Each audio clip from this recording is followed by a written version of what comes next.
Hello everyone, blank page চ্যানেলে সবাইকে স্বাগত। আশা করি সবাই ভালো আছো। তাহলে নেক্সট ভিডিও নিয়ে আমি হাজির। আজকে আমরা যেটা করব সেটা হচ্ছে CTET paper 1 July 2013 CTP section. তো 3-4টা ভিডিও আমাদের দেওয়া হয়ে গেল। আশা করি তোমরা ভিডিওগুলো দেখছো আর তোমাদের ভালো লাগছে। তো তোমরা তো কেউ কমেন্ট সেরকম করোনি, তাই আমি নিজের থেকেই যতটা আপডেট করার ততটাই করেছি। আশা করি সবারই ভালো লাগবে। যদি কোনো আপডেট করতে লাগে, মনে হয় যে আপডেট করতে হবে, আমাকে প্লিজ কমেন্টে বলবে। আজকের ফার্স্ট কোশ্চেন দিয়ে শুরু করি তাহলে। The following three aspects of intelligence are dealt by Sternberg's triarchic theory except.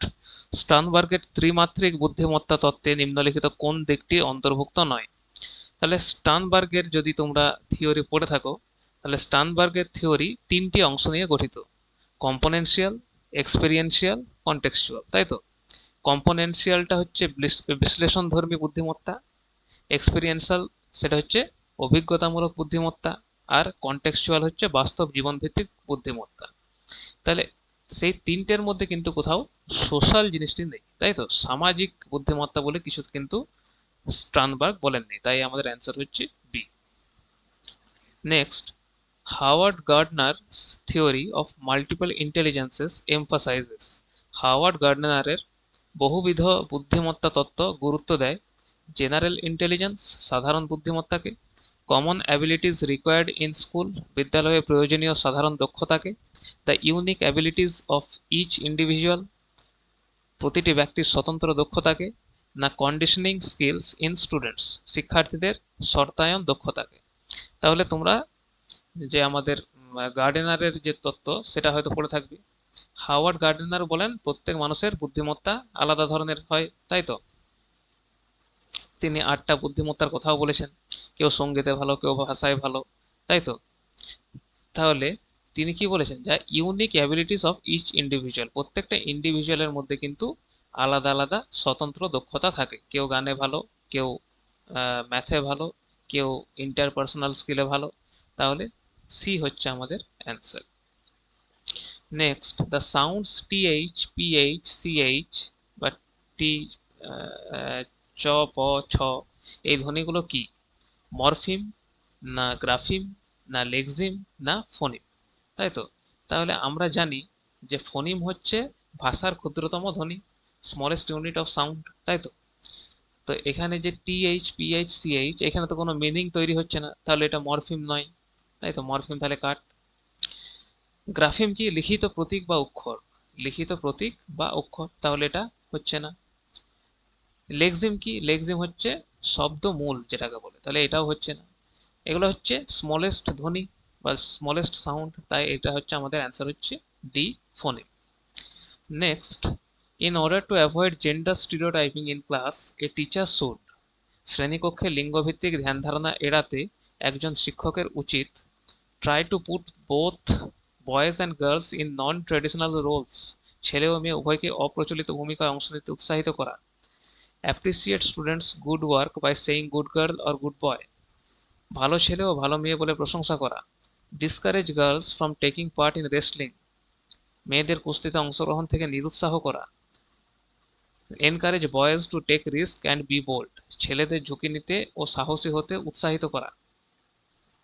তাহলে কি মনে হচ্ছে, যদি ভালো ছেলে ভালো মেয়ে বলে প্রশংসা করা হয়, সেটাও খুব একটা হচ্ছে না। মেয়েদের কুস্তিতে অংশগ্রহণ থেকে নিরুৎসাহ করা তো চলবে না। ছেলেদের ঝুঁকি নিতে ও সাহসী হতে উৎসাহিত করা, শুধু ছেলেদের বললে হবে না। তাহলে ছেলে ও মেয়ে উভয়কে অপ্রচলিত ভূমিকায় অংশ নিতে উৎসাহিত করা, মানে যেগুলো আমাদের সমাজে চলে আসছে না, সেইগুলোকে জেন্ডার যে স্টিরিওটাইপ চলছে সেগুলোকে ভাঙতে আমাদের ছেলে ও মেয়ে উভয়কেই কিন্তু অপ্রচলিত ভূমিকায় অংশ নিতে উৎসাহিত করা উচিত। এ হচ্ছে আমাদের answer. Next, schools should cater to individual differences to. বিদ্যালয়ের উচিত ব্যক্তিগত পার্থক্যের প্রতি গুরুত্ব দেওয়া, যাতে narrow the gap between individual students, শিক্ষার্থীদের মধ্যে পার্থক্য কমানো যায়। Even out abilities and performance of students, শিক্ষার্থীদের দক্ষতা ও ফলাফল সমান করা যায়। Understand why students are able or unable to learn, কেন শিক্ষার্থীরা শিখতে সক্ষম বা অক্ষম তা বোঝা যায়। Make individual students feel exclusive, শিক্ষার্থীরা নিজেদের আলাদা মনে করে সেই রকম ধ্যান ধারণা দেওয়া। তাহলে এগুলোর মধ্যে তোমাদের কি মনে হচ্ছে? তা দেখো, প্রত্যেক শিক্ষার্থীর শেখার ধরন আলাদা, তাই শিক্ষককে সেই পার্থক্য বুঝতে হবে, তাই তো? তো শিক্ষার্থীদের মধ্যে পার্থক্য কমানো যায়, এটা খুব ভালো একটি অপশন। শিক্ষার্থীদের দক্ষতা ও ফলাফল সমান করা যায়, দক্ষতা ও ফলাফল শিক্ষার্থীদের সবারই তো সমান করা যাবে না, তাই না? কেন শিক্ষার্থীরা শিখতে সক্ষম বা অক্ষম তা বোঝা যায়, এটা ইন্ডিভিজুয়াল ডিফারেন্সেস এর মধ্যে শিখতে সক্ষম অক্ষম চান্স কম। শিক্ষার্থীরা নিজেদের আলাদা মনে করে, এটা তো হবে না, আলাদা মনে করানো যাবে না। সবচেয়ে বেস্ট অপশন এখানে হচ্ছে শিক্ষার্থীদের মধ্যে পার্থক্য কমানো যায়। ঠিক আছে, সব শিক্ষার্থীকে একরকম বানানো সম্ভব নয়, আর এক্সক্লুসিভনেস ইনক্লুশনের মধ্যে কিন্তু পড়ে না, তাই আমাদের বেস্ট অ্যান্সার হচ্ছে A. What kind of support can a school provide to address the individual differences in students? তাহলে শিক্ষার্থীদের ব্যক্তিগত পার্থক্য মোকাবিলার জন্য বিদ্যালয়ে কি ধরনের সহায়তা দিতে পারে? Follow a child centered curriculum and provide multiple learning opportunities to students, শিশুকেন্দ্রিক পাঠ্যক্রম ও অনুসরণ ও বিভিন্ন শেখার সুযোগ প্রদান, খুব সুন্দর option. Apply every possible measure to remove the individual differences in students, ব্যক্তিগত পার্থক্য দূর করার সব রকম ব্যবস্থা নেওয়া, এটাও হতে পারে। Refer slow learners two special schools, ধীর গতির শিক্ষার্থীদের বিশেষ বিদ্যালয়ে পাঠানো, ভুল। Follow same level of curriculum for all students, সবার জন্য একই স্তরের পাঠ্যক্রম অনুসরণ করা, এটাও চলবে না। তাহলে এখানে এই দুটোর মধ্যে যে অপশন, তার মধ্যে ব্যক্তিগত পার্থক্য দূর করার সব রকম ব্যবস্থা নেওয়া, ব্যক্তিগত পার্থক্য দূর করা কিন্তু স্কুল পারবে না। এটা যে কে কোন সোশিও ইকোনমিক্যাল ব্যাকগ্রাউন্ড থেকে আসছে সেটা তো স্কুল আলাদা করতে পারবে না, তাই ব্যক্তিগত পার্থক্য দূর করা স্কুলের পক্ষে সম্ভব নয়। সবচেয়ে বেস্ট অপশন হচ্ছে শিশু কেন্দ্রিক পাঠ্যক্রম অনুসরণ করা ও বিভিন্ন শেখার সুযোগ প্রদান করা। Next, continuous and comprehensive evaluation emphasises, ধারাবাহিক ও সামগ্রিক মূল্যায়ন গুরুত্ব দেয়। Continuous testing on a comprehensive scale to ensure learning, শেখা নিশ্চিত করতে ধারাবাহিক পরীক্ষা নেওয়াকে। How learning can be observed, recorded and improved upon, কিভাবে শিক্ষাকে পর্যবেক্ষণ, নথিভুক্ত, উন্নত করা যায়। Fine tuning of tests with the teaching, শিক্ষাদানের সঙ্গে সামঞ্জস্য রেখে পরীক্ষা উন্নত করাকে। Redundancy of the board examination, board পরীক্ষার অপ্রয়োজনীয়তাকে। তাহলে CC, continuous and comprehensive evaluation, CC শুধু কিন্তু পরীক্ষা নয়, শেখার উন্নতি পর্যবেক্ষণ করার একটা পদ্ধতি, সামগ্রিক পদ্ধতি 360, তাই তো? তো এখানে সবচেয়ে বেস্ট অপশন হচ্ছে how learning can be observed, recorded and improved আপন। কারণ আমরা এখন ওই সেই যে এখন যে প্রাইমারি স্কুলে যে রিপোর্ট কার্ড দেওয়া হচ্ছে, সেই রিপোর্ট কার্ডটার নামটা এই মুহূর্তে ভুলে যাচ্ছি, সেখানে কি করা হচ্ছে, অবজার্ভ করা হচ্ছে, রেকর্ড করা হচ্ছে, ইমপ্রুভ করা হচ্ছে। মানে যা অবজার্ভ করা হচ্ছে সেগুলো রেকর্ড থাকছে, পরের ক্লাসে সেগুলোর উপর আবার কাজ করা হবে। একটি কার্ড, সেটি মোটামুটি সেই স্কুলে যতদিন থাকছে ততদিন পর্যন্ত ওই কার্ডটিই চলবে। তাহলে পরের ক্লাসে যখন তার আগে প্রিভিয়াস ক্লাসে কি কি করেছে দেখা যাবে, তাহলে কোথায় তার দুর্বলতা সেগুলো চিহ্নিত করে স্যাররা সেখানে কাজ করতে পারে। তাহলে বি হচ্ছে আমাদের অ্যান্সার। স্কুল বেসড অ্যাসেসমেন্ট, বিদ্যালয় ভিত্তিক মূল্যায়ন, dilutes the accountability of boards of education, শিক্ষা বোর্ডের দায়বদ্ধতা কমিয়ে দেয়। Hinders achieving universal national standards, জাতীয় মান অর্জনে বাধা দেয়। Helps all students learn more through diagnosis, নির্ণয়ের মাধ্যমে সকল শিক্ষার্থীর শেখায় সাহায্য করে। Makes students and teachers non serious and casual, শিক্ষার্থী ও শিক্ষকদের গাফিলতিপূর্ণ করে তোলে। তাহলে দেখো, school based assessment, school based assessment তো শিক্ষার্থীর দুর্বলতা খুঁজে উন্নতিকে সাহায্য করবে। তো কি করে হবে? স্কুল বেসড অ্যাসেসমেন্ট মানে স্কুলেই যে অ্যাসেসমেন্ট হচ্ছে সেখানে ডায়াগনোসিস করবে টিচাররা, তার মাধ্যমে তাদের যে দুর্বলতা সেগুলো দূর হবে। তাহলে নির্ণয়ের মাধ্যমে সকল শিক্ষার্থীর শেখায় সহায়তা করে school based assessment. Next, readiness for learning refers to, শেখার প্রস্তুতি বলতে বোঝায় general ability level of students, শিক্ষার্থীদের সাধারণ সক্ষমতার স্তর। Present cognitive level of students in the learning continuum, শেখার ধারাবাহিকতায় শিক্ষার্থীদের বর্তমান জ্ঞানীয় স্তর, এখানটা মনে হচ্ছে একটু ভুল আছে টাইপিংয়ে। Satisfying nature of the act of learning, শেখার কাজের সন্তোষজনক প্রকৃতি। থর্নডাইকস ল অফ রেডিনেস, থর্নডাইকের প্রস্তুতি সূত্র। তাহলে বলেছে রেডিনেস ফর লার্নিং মানে শেখার প্রস্তুতি, সেখানে কি মানে হচ্ছে শেখার ধারাবাহিকতায় শিক্ষার্থীদের বর্তমান জ্ঞানীয় স্তর। রেডিনেস মানে একটা কিছু শিখবো তার জন্য রেডি রেডি থাকা। তো শিক্ষার্থীদের বর্তমান জ্ঞানীয় স্তর শেখার ধারাবাহিকতায় কেমন আছে সেটাই বোঝাতে চাইছে শেখার প্রস্তুতি। তাই এখানে আমাদের বেস্ট অপশন হচ্ছে B. Next, a teacher has some physically challenged children in her class, which of the following would be appropriate for her to say. তাহলে একজন শিক্ষিকার শ্রেণীতে কিছু শারীরিকভাবে প্রতিবন্ধী শিশু রয়েছে, নিম্নলিখিত কোন বক্তব্যটি উপযুক্ত হবে? Wheelchair bound children may take help of their peers in going to hall. যদি বলে হুইল চেয়ার ব্যবহারকারী শিশুরা হল ঘরে যেতে সহপাঠীদের সাহায্য নিতে পারে। Physically inconvenient inconvenienced children may do an alternative activity in the classroom. শারীরিক অসুবিধা সম্পন্ন শিশুরা শ্রেণীকক্ষে বিকল্প কাজ করতে পারে। Mohan, why don't you use your crutches to go to the playground. Mohan, তুমি কেন তোমার ক্রাচ ব্যবহার করছো না মাঠে যাওয়ার জন্য? Polio afflicted children will not present a song. Polio আক্রান্ত শিশুরা গান পরিবেশন করবে না।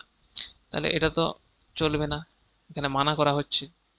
ক্র্যাচ ক্র্যাচ মানে যেগুলো সেই হাতে ধরে হাঁটে, মাঠে যাচ্ছ না, এগুলো কি মনে হচ্ছে? এগুলো একটা কি বলে ডিসক্রিমিনেশন মনোভাব মনে হচ্ছে, তাই না? সিতে আমাদের একটা ইনসেনসিটিভ টোন আসছে যে তুমি নিজেই তোমার কাজ করো, তুমি পারছো না তাও তুমি জোর করে করো। তাহলে এগুলো চলবে না। শারীরিক অসুবিধা সম্পন্ন শিশুরা শ্রেণীকক্ষে বিকল্প কাজ করতে পারে। বিকল্প নর্মাল ছেলেরা এক কাজ করছে, আর তুমি যদি বলো যে যাদের অসুবিধা আছে তারা আলাদা কাজ করো, তাহলে ওদের মধ্যে একটা হীনমন্যতা চলে আসবে। তাহলে এটাও হবে না। বেস্ট অপশন হচ্ছে এটি, যে হুইল চেয়ারের ব্যবহারকারী শিশুরা হল ঘরে যেতে সহপাঠীদের সাহায্য নিতে পারে। এটার টোনটা একটু সহযোগিতামূলক মনে হচ্ছে, ইনক্লুসিভ, তাই না? Next, learning disabilities may occur due to all of the following except.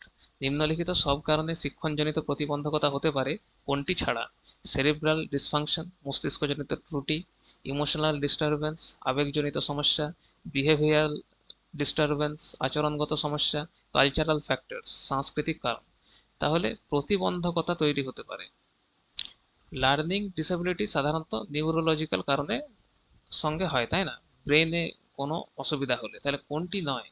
আমাদের কালচারাল ফ্যাক্টর কি তার উপর কিন্তু আমাদের প্রতিবন্ধকতার কোনো প্রভাব পড়ে না, তাই না? সাংস্কৃতিক কারণ কি, সাংস্কৃতিক কারণের জন্য কিন্তু কেউ প্রতিবন্ধকতা হয়ে যায় না, তাই না? তাই ডি হচ্ছে আমাদের অ্যান্সার। অ্যান ইনক্লুসিভ স্কুল একটি অন্তর্ভুক্তিমূলক বিদ্যালয় is committed to improve the learning outcomes of all students irrespective of their capabilities। সকল শিক্ষার্থীর শেখার ফল উন্নত করতে প্রতিশ্রুতিবদ্ধ। differentiates between students and sets less challenging achievement targets for specially abled children। বিশেষ চাহিদা সম্পন্ন শিশুদের জন্য কম চ্যালেঞ্জিং লক্ষ্য নির্ধারণ করে। is committed particularly to improve the learning outcomes of specially abled students। শুধুমাত্র বিশেষ চাহিদা সম্পন্ন শিক্ষার্থীদের ফল উন্নত করতে প্রতিশ্রুতিবদ্ধ। Last, decides learning needs of students according to their disability। প্রতিবন্ধকতার ভিত্তিতে শিক্ষার্থীদের শেখার প্রয়োজন নির্ধারণ করে। তাহলে হচ্ছে অ্যান ইনক্লুসিভ স্কুল, তাই না? ইনক্লুসিভ স্কুল সবার উন্নতির জন্য কাজ করবে। তাহলে সবার উন্নতি কোন অপশনটাতে মনে হচ্ছে? is committed to improve the learning outcomes of all students irrespective of their capabilities, তাই না? সকল শিক্ষার্থীদের জন্য কাজ করবে ইনক্লুসিভ এডুকেশন। তাহলে এ হচ্ছে আমাদের অ্যান্সার। গিফটেড স্টুডেন্টস মেধাবী শিক্ষার্থীরা need support not ordinarily provided by the school. বিদ্যালয়ে সাধারণত যে সহায়তা দেওয়া হয় তার বাইরে অতিরিক্ত সহায়তা প্রয়োজন। Can manage their studies without a teacher, শিক্ষক ছাড়াই পড়াশোনা পরিচালনা করতে পারে। Can be good models for other students, অন্যান্য শিক্ষার্থীদের জন্য আদর্শ হতে পারে। Can not be learning disabled, কখনো শিক্ষণজনিত প্রতিবন্ধকতায় ভুগতে পারে না। তাহলে গিফটেড চাইল্ড এরা কি অ্যাডভান্স, খুব অ্যাডভান্সড লার্নিং চাই এরা, তাই তো? তো শিক্ষক কি দরকার নেই? শিক্ষক দরকার আছে। অন্যান্য শিক্ষার্থীদের জন্য আদর্শ হতে পারে, একটু বেশি হয়ে যাচ্ছে মনে হচ্ছে। দেখি আরো অপশন আছে নাকি। কখনো শিক্ষণজনিত প্রতিবন্ধকতায় ভুগতে পারে না, এটাও ভুল। শিক্ষণজনিত প্রতিবন্ধকতায় ভুগতে পারে। সবচেয়ে বেস্ট হচ্ছে বিদ্যালয়ে সাধারণত যে সহায়তা দেওয়া হয় তার চেয়েও কিন্তু তার বাইরে অতিরিক্ত সহায়তা তাদের প্রয়োজন। ঠিক আছে, এটি হচ্ছে best. Next, giftedness is due to, মেধাবীত্বের কারণ কি? জেনেটিক মেকআপ, জিনগত গঠন, এনভায়রনমেন্টাল মোটিভেশন, পরিবেশগত প্রেরণা, combination of A and B, A ও বি সমন্বয়, সাইকোলজিক্যাল সাইকোসোশ্যাল ফ্যাক্টরস মনোসামাজিক কারণ। তাহলে আমরা পড়েইছি যে ডেভেলপমেন্ট যেটা সেটা হচ্ছে হেরিডিটি ইনটু এনভায়রনমেন্ট, যেটা আমাদের উডওয়ার্থ বলেছিল, তাই না? তাহলে জিন ও পরিবেশ দুটোই যদি ঠিকঠাক থাকে তাহলেই কিন্তু সে গিফটেড হবে। তাহলে সি হচ্ছে আমাদের answer. Next, which of the following is appropriate for environment conducive to thinking and learning in children? শিশুদের চিন্তা ও শেখার উপযোগী পরিবেশের জন্য নিম্নলিখিত কোনটি উপযুক্ত? Passive listening for long periods of time, দীর্ঘ সময় নিষ্ক্রিয়ভাবে শোনা, হোম অ্যাসাইনমেন্টস গিভেন ফ্রিকুয়েন্টলি, ঘন ঘন বাড়ির কাজ দেওয়া, individual tasks done by learners, শিক্ষার্থীদের একক কাজ করানো, allowing students to take some decisions about what to learn and how to learn. তাহলে কি শিখবে, কিভাবে শিখবে সে বিষয়ে কিছু নিজেই সিদ্ধান্ত নিতে দেওয়া। তাহলে এটা শিশুদের চিন্তা ও শেখার উপযোগী পরিবেশের জন্য চিন্তা করছে আর শিখছে নিজের থেকে। তাহলে শিশুকে সিদ্ধান্ত নেওয়ার সুযোগ দিলে তাদের থিঙ্কিং স্কিল বাড়বে, তাই না? তাহলে আমাদের বেস্ট অপশন হচ্ছে কি শিখবে এবং কিভাবে শিখবে সে বিষয়ে কিছু সিদ্ধান্ত নিতে দেওয়া। Next, learning disability in motor skills is called. তাহলে মোটর দক্ষতার শিক্ষণজনিত প্রতিবন্ধকতাকে কি বলা হয়? তাহলে মোটর ডেভেলপমেন্ট মানে যেটা শারীরিক আমাদের গঠন চালনা সেটাই না। তাহলে ডিসক্যালকুলিয়া আমাদের গণিত সমস্যা, ডিসলেক্সিয়া পড়ার সমস্যা, ডিসফেজিয়া ভাষাগত সমস্যা, ডিসপ্র্যাক্সিয়া এটা হচ্ছে মোটর প্রবলেম, যেটা মোটর স্কিলের প্রবলেম। তাহলে ডিসপ্র্যাক্সিয়া হচ্ছে আমাদের অ্যান্সার। লার্নিং ডিসেবিলিটি শিক্ষণজনিত প্রতিবন্ধকতা ইজ এ স্টেবল স্টেট, একটি স্থায়ী অবস্থা, ইজ এ ভেরিয়েবল স্টেট পরিবর্তনশীল অবস্থা, নিড নট ইম্পেয়ার ফাংশনিং সবসময় কার্যক্ষমতা ব্যাহত নাও করতে পারে, does not improve with appropriate input উপযুক্ত সহায়তায় উন্নত হয় না। শিক্ষণজনিত প্রতিবন্ধকতা লার্নিং ডিসেবিলিটি এটা কিন্তু যদি উপযুক্ত সহায়তা দেওয়া হয় তাহলে কিন্তু উন্নত হয়। ঠিক আছে, তাহলে এটা কি? এটা একটা পরিবর্তনশীল অবস্থা, যদি তাকে সঠিক ইনপুট দেওয়া হয় তাহলে কিন্তু ভালোর দিকে যায়। ঠিক আছে। Next, the following are the steps in the process of problem solving except. তাহলে সমস্যা সমাধান প্রক্রিয়ার ধাপগুলির মধ্যে নিম্নলিখিত কোনটি অন্তর্ভুক্ত নয়? আইডেন্টিফিকেশন অফ এ প্রবলেম সমস্যা চিহ্নিত করা, breaking down the problem into smaller parts সমস্যাকে ছোট ছোট অংশে ভাগ করা, এক্সপ্লোর পসিবল স্ট্র্যাটেজিস সম্ভাব্য কৌশল অনুসন্ধান করা, অ্যান্টিসিপেট আউটকামস ফলাফল আগেই পূর্বে নির্মাণ করা। তো বেশিরভাগ ক্ষেত্রেই এটার অপশন হচ্ছে ডি। ঠিক আছে, ফলাফল আগের থেকেই কি আমরা অ্যান্টিসিপেট করে নেব? সেটা কিন্তু কোনো স্টেপের মধ্যে প্রবলেম সলভিং এর স্টেপের মধ্যে আসছে না। ঠিক আছে, কিন্তু কিছু কিছু ক্ষেত্রে কিন্তু এটার অপশন এই বি কেও ঠিক মানে। তোমরা জানো আমরা সিডিবি পড়ছি, পেডাগজি পড়ছি, এখানে কিছু কিছু কোয়েশ্চেন কিন্তু চ্যালেঞ্জ করা হয়। ঠিক আছে, দুটো তিনটে অপশনে ঠিক থাকে। তো এইখানের যে 2013 সালের এই যে পেপারটা, এখানে কিন্তু এই দুটো অপশনই চ্যালেঞ্জ করা হয়েছিল। ঠিক আছে, আমি ঠিক জানি না যে কোনটা মানে দুটোর জন্যই নাম্বার দিয়েছিল কিনা, কিন্তু ফলাফল পূর্ব অ্যান্টিসিপেট আউটকামস এটাই হচ্ছে অ্যান্সার। বি এরটাও তোমরা বলতে পারো যে ঠিক হতে পারে, আর এইটা না করার কোনো ব্যাপার নেই। ঠিক আছে, যদি কোশ্চেনটা আসে তোমরা ডি মার্ক করে আসবে। এ টিচার শুড, একজন শিক্ষকের উচিত treat errors committed by students as blunders and take serious note of each error, শিক্ষার্থীদের ভুলকে গুরুতর অপরাধ হিসেবে দেখা। Measure success as the number of times students avoid making mistakes, শিক্ষার্থীরা কতবার ভুল এড়ায় তা দিয়ে সাফল্য মাপা। Not correct students while they are trying to communicate ideas, শিক্ষার্থীরা ভাব প্রকাশের চেষ্টা করার সময় সঙ্গে সঙ্গে ভুল সংশোধন না করা। Focus more on lecturing and provide a foundation for knowledge, বেশি বক্তৃতা ভিত্তিক শিক্ষাদানে গুরুত্ব দেওয়া। তাহলে আগের দিনে একটা কোয়েশ্চেন এরকম ছিল, সেখানে আমি বলেছিলাম যে যখন কোনো শিক্ষার্থী অ্যান্সার দিচ্ছে তাকে, সে যদি ভুলও বলে তাকে কিন্তু মাঝে দাঁড় করিয়ে তাকে ঠিক করাবে না, তার আগে বলা হয়ে যাবে তারপর তাকে বলবে। ঠিক আছে, তাহলে শিক্ষার্থীরা ভাব প্রকাশের চেষ্টা করার সময় সঙ্গে সঙ্গে কিন্তু ভুল সংশোধন না করাই একজন শিক্ষকের উচিত। সি হচ্ছে আমাদের answer. Soma is desperate to score A grade in an examination. As she enters the examination hall and the examination begins, she becomes extremely nervous. Her feet go cold, her heart starts pounding, and she is unable to answer properly. The primary reason for this is that তাহলে সোমা পরীক্ষায় A grade পাওয়ার জন্য খুবই উদ্বিগ্ন। পরীক্ষার হলে ঢোকার পর সে খুব নার্ভাস হয়ে পড়ে, তার হাত পা ঠান্ডা হয়ে যায়, হৃদস্পন্দন বেড়ে যায় এবং ঠিকভাবে উত্তর দিতে পারে না। এর প্রধান কারণ কি? She may not be very confident about her preparation, সে হয়তো নিজের প্রস্তুতি সম্পর্কে আত্মবিশ্বাসী নয়। সে তো সবসময় এ গ্রেড পাওয়ার জন্য উদ্বিগ্ন, তাহলে কেন সে আত্মবিশ্বাসী হবে না বা প্রস্তুতি নেবে না ঠিকঠাক? She may be thinking excessively about the result of this examination, সে হয়তো পরীক্ষার ফলাফল নিয়ে অতিরিক্ত চিন্তা করছে, হতে পারে। Invigilator teacher on duty may be her class teacher and she is of very strict nature. দায়িত্বে থাকা পরীক্ষক তার কঠোর শ্রেণী শিক্ষক হতে পারে। She may not be able to deal with sudden emotional outbursts. সে হঠাৎ আবেগ নিয়ন্ত্রণ করতে পারছে না। এখানে সুমা পরীক্ষার হলে হঠাৎ অতিরিক্ত ইমোশনাল এর কারণে নার্ভাস হয়ে পড়ছে, আমরা পড়লাম। আর তার হাত পা ঠান্ডা হয়ে যাচ্ছে, হৃদস্পন্দন বেড়ে যাচ্ছে, একটা এংজাইটির মতন আসছে, সে নিজের আবেগকে কন্ট্রোল করতে পারছে না, তার জন্য এটা হচ্ছে। তাহলে সবচেয়ে বেস্ট হচ্ছে C may not be able to deal with sudden emotional outburst. Next, which of the following cognitive verbs are used to analyze the information given? নিম্নলিখিত কোন জ্ঞানমূলক ক্রিয়াপদটি তথ্য বিশ্লেষণের জন্য ব্যবহৃত হয়? আইডেন্টিফাই চিহ্নিত করা, ডিফারেন্সিয়েট পার্থক্য নির্ণয় করা, ক্লাসিফাই শ্রেণীবদ্ধ করা, ডেসক্রাইব বর্ণনা করা। তাহলে ডিফারেন্সিয়েট মানে বিশ্লেষণ করে পার্থক্য নির্ণয় করা, ঠিক আছে, এটা তো ফ্যাকচুয়ালি জিনিসের মতন হয়ে গেল। তো জ্ঞানমূলক তথ্য বিশ্লেষণ করছে, তো আগে আমরা ডিফারেন্সিয়েট করবো, তারপর সেটা বিশ্লেষণ করব। তাহলে এখানে বি হচ্ছে answer. Rajesh is a voracious reader. Apart from studying his course books, he often goes to library and reads books on diverse topics. Rajesh does his project even in the lunch break.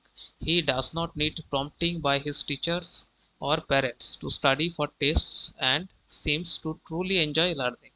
He can be best described as A by N.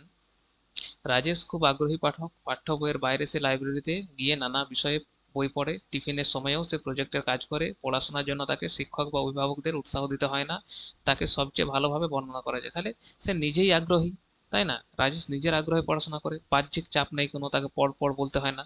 তাহলে সে ইন্ট্রিনসিক্যালি motivated learner, সে অন্তঃপ্রেরণা প্রাপ্ত শিক্ষার্থী। তথ্য কেন্দ্রিক নয়, শিক্ষক প্রেরিতও তো হচ্ছে না, মূল্যায়ন কেন্দ্রিক নয়, সে নিজের মন থেকে পড়ছে, ইন্ট্রিনসিক্যালি সে মোটিভেটেড। ডি হচ্ছে আমাদের answer. Children in pre-primary get satisfaction from being allowed to discover. They become distressed when they are discouraged. They do so due to their motivation too.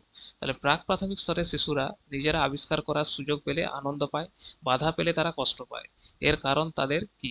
Reduce there ignorance, অজ্ঞতা দূর করার প্রেরণা, affiliate with the class, শ্রেণীর সঙ্গে যুক্ত থাকার প্রেরণা, create disorder in the class, শ্রেণীতে বিশৃঙ্খলা তৈরির প্রেরণা, এক্সারসাইজ দেয়ার পাওয়ার, ক্ষমতা প্রয়োগের প্রেরণা। তাহলে children in pre-primary get satisfaction from being allowed to discover. They become distressed when they are discouraged. They do so due to their motivation. তাহলে এটার কারণ কি? শিশুরা স্বাভাবিকভাবেই কিউরিয়াস থাকে, সবসময় নতুন কিছু জানতে চায়, তাই তাদের অজ্ঞতা দূর করা, রিডিউস দেয়ার ইগনোরেন্স, এটাই হচ্ছে আমাদের বেস্ট অ্যান্সার।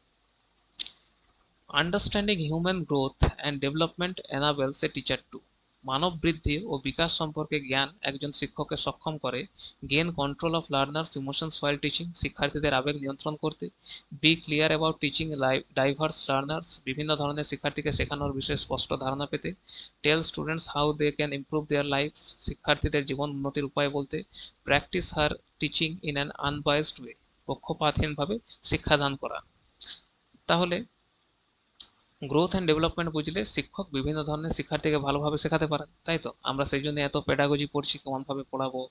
আমরা পিয়াজের থিওরি, কোহেলবার্গের থিওরি এই জন্যই পড়ছি যে কোন স্তরে ছেলেমেয়েরা কেমন মানসিকতাতে থাকে সেটা বোঝার জন্য। তাহলে আমাদের অপশন বেস্ট হচ্ছে B clear about teaching diverse learner, সব ধরনের লার্নারদেরকে যেন আমরা পড়াতে পারি, তাদের মানসিক অবস্থা যেন আমরা বুঝতে পারি, তার জন্যই কিন্তু হিউম্যান গ্রোথ অ্যান্ড ডেভেলপমেন্ট আমরা পড়ি। Which one of the following is true, নিম্নলিখিত কোনটি সঠিক? Development and learning are unaffected by socio cultural context, সামাজিক সাংস্কৃতিক পরিবেশ বিকাশ ও শিক্ষাকে প্রভাবিত করে না। Students learn only in a certain way, শিক্ষার্থীরা শুধুমাত্র নির্দিষ্ট উপায়ে শেখে। Play is significant for cognition and social competence, খেলা জ্ঞানী ও সামাজিক দক্ষতার জন্য গুরুত্বপূর্ণ। Questioning by teacher constrains cognitive development, শিক্ষকের প্রশ্ন করা জ্ঞানী ও বিকাশে বাধা দেয়। তাহলে শিক্ষকের প্রশ্ন করা জ্ঞানী ও বিকাশে বাধা দেয় না, তাহলে এটা তো হচ্ছে না। শিক্ষার্থীরা শুধুমাত্র নির্দিষ্ট উপায় শেখে, এটাও ভুল। সামাজিক সাংস্কৃতিক পরিবেশ বিকাশ ও শিক্ষাকে প্রভাবিত করে না, এটাও ভুল। তাহলে ঠিক হচ্ছে আমাদের খেলা জ্ঞানী ও সামাজিক দক্ষতার জন্য গুরুত্বপূর্ণ, সি হচ্ছে আমাদের অ্যান্সার।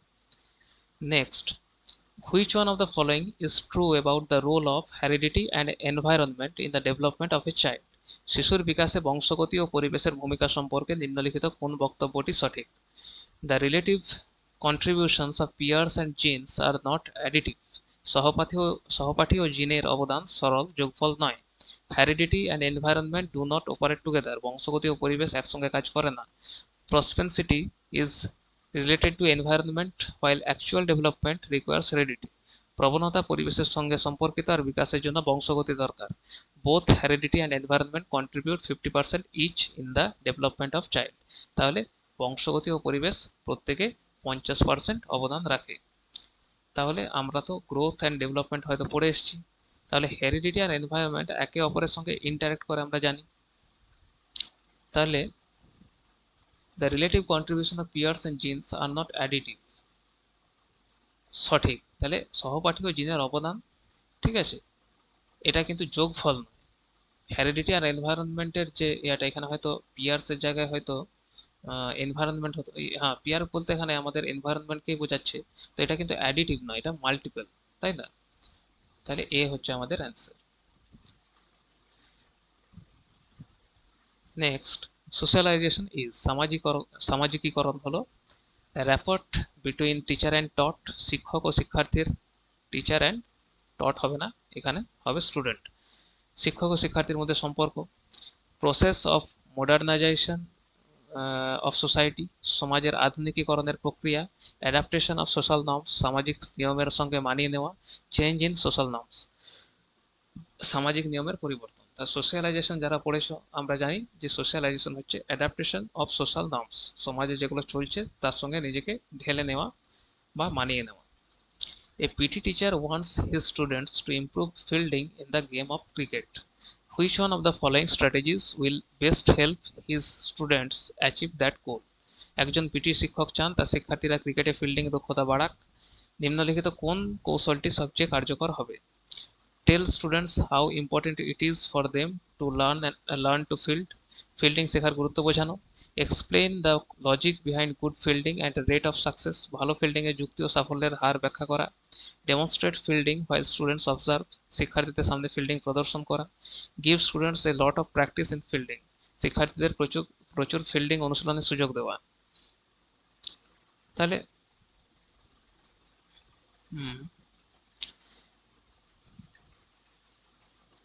এখানে স্কিল বলেছে fielding, a PT teacher wants his students to improve fielding in the game of cricket, which one of the following strategies will best help student achieve that goal. তাহলে যদি আমি গুরুত্ব বোঝাই সেটাও ঠিক আছে, কিন্তু ভালো ফিল্ডিংয়ের যুক্তি ও সাফল্যের হার ব্যাখ্যা করা এটাও ঠিক আছে, শিক্ষার্থীদের সামনে ফিল্ডিং প্রদর্শন করা এটাও ঠিক আছে, কিন্তু যদি আমি শিক্ষার্থীদের প্রচুর ফিল্ডিং অনুশীলনের সুযোগ দিই তবে তো তাদের স্কিল ডেভেলপ হবে। যত একটা জিনিস হাতে কলমে করবে, করে দেখবে, তখন তো তার সেটার স্কিলটা বাড়বে। তাহলে ডি হচ্ছে আমাদের answer. Next, a teacher wishes to help her students to appreciate multiple views of a situation. She provides her students multiple opportunities to debate on this situation in different groups. According to Vygotsky's perspective, her students will dash various views and develop multiple perspectives of the situation in their own. তাহলে একজন শিক্ষক চান তার শিক্ষার্থীরা একটি পরিস্থিতির বিভিন্ন দৃষ্টিভঙ্গি উপলব্ধি করুক, তাই তিনি বিভিন্ন দলে আলোচনা ও বিতর্কের সুযোগ দেন। ভাইগটস্কির মতে শিক্ষার্থীরা বিভিন্ন মতামত ড্যাশ করবে এবং নিজেরা একাধিক দৃষ্টিভঙ্গি গড়ে তুলবে। ইন্টারনালাইজ, অন্তর্গত করবে। কনস্ট্রাক্ট, নির্মাণ করবে। অপারেশনালাইজ, কার্যকর করবে। রেশনালাইজ, যুক্তিসঙ্গত করবে। তাহলে ভাইগটস্কি বলেন সোশ্যাল ইন্টারাকশন, তাই না, সোশ্যাল সোশ্যালের উপর, সমাজের উপর বেশি গুরুত্ব দেন, তাহলে সোশ্যাল ইন্টারাকশনের মাধ্যমে তারা কি করবে, ইন্টারনালাইজ করবে, অন্তর্গত করবে। তাহলে এ হচ্ছে আমাদের answer. Last question, Sita has learned to eat rice and dal with her hand, when she is given dal and rice she mixes rice and dal and starts eating. She has dash eating rice and dal into her schema for doing things. তাহলে সীতা হাতে করে ভাত ও ডাল খেতে শিখেছে, তাকে ভাত ও ডাল দিলে সে সেগুলি মিশিয়ে খেতে শুরু করে। সে ভাত ও ডাল খাওয়াকে তার পূর্ববর্তী স্কিমার মধ্যে ড্যাশ করেছে। তাহলে অ্যাকোমোডেট, না অ্যাসিমিলেট, না অ্যাপ্রোপ্রিয়েশন, না ইনিশিয়েট। তাহলে পুরনো স্কিমা ব্যবহার করে নতুন অভিজ্ঞতা এখানে অ্যাড করা হচ্ছে, তাই না? এখানে কিন্তু চেঞ্জ করা হচ্ছে না। তাই চেঞ্জ করলে আমরা অ্যাকোমোডেশন করতাম, কিন্তু এখানে যেহেতু অ্যাড করছে তাহলে আমরা অ্যাসিমিলেটেড করব। ঠিক আছে, তোমরা হয়তো পিঁয়াজের তত্ত্ব পড়েছো, যদি যারা পিঁয়াজের তত্ত্ব পড়োনি তারা পড়ে নেবে। ঠিক আছে, তো আজ আমাদের ক্লাস এই পর্যন্তই। সি টেট হচ্ছে কিন্তু কনসেপচুয়াল পরীক্ষা, ঠিক আছে, এখানে মুখস্থ করে কিন্তু হবে না। তাই যে তত্ত্বগুলো তোমরা যেখান থেকেই পড়ছো সেখানে সেই তত্ত্বগুলো বুঝে পরে তোমরা কিন্তু কোশ্চেন লাগাবে। তোমরা যদি মনে করো যে আমরা সেই আগেকার যেমন ডাব্লিউবি টেটারে হতো যে ফ্যাকচুয়াল কোশ্চেন দিয়ে দেয়, একটা হয়তো মতামত তুলে দিল, এটা কে বলেছেন বা কত সালে হয়েছে, সেই ধরনের কোশ্চেন কিন্তু সিটেতে আসে না। আর এখন ডাব্লিউবি টেটেও কিন্তু এখন নতুন যে পরীক্ষা হচ্ছে সেগুলিতে কিন্তু কনসেপচুয়াল কোশ্চেনই বেশি আসে। তাই তোমরা কনসেপ্টগুলো বুঝে কিন্তু কোশ্চেন প্র্যাকটিস করবে। ঠিক আছে, আজকে আমাদের ক্লাস এই পর্যন্তই, নেক্সট ক্লাস খুব তাড়াতাড়ি আসছে।